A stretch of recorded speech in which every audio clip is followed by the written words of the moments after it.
করে চলে যাবেন। হুজুর ইমাম শের বাঙ্গাল এইভাবে দাঁড়িয়ে আছেন, এই জন্য আবার গাড়ি থেকে নেমে ওনার সাথে সাক্ষাৎ করে ওনার জিয়ারত করে ধন্য হয়ে তারপর রওনা হয়েছি। চিৎকার দিয়ে বলুন সুবহানাল্লাহ। উনি ইমাম শের বাঙ্গালা কথা বলেন ঠিক কিনা? আরো জবান করে বলুন ঠিক কিনা?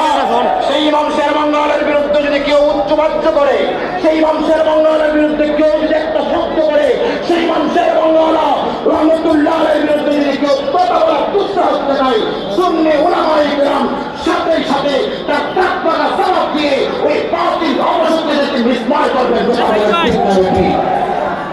ওই ইমাম শের বাঙ্গালা আজিজুল হক কাদিনী রহমতুল্লাহি আলাইহি 57তম বর্ষের শতভাগ সফলতা কামনা করে আজকের মঞ্চে আমাদের চেয়ারম্যান মহোদয় হুজুর আশরাফি সাহেবুল কিবলা মুত্তাকিল্লাহ আলী হুজুরের সুস্বাস্থ্য দীর্ঘায়ু কামনা করে, তার মায়ের সাহায্যের সুস্বাস্থ্য দীর্ঘায়ু কামনা করে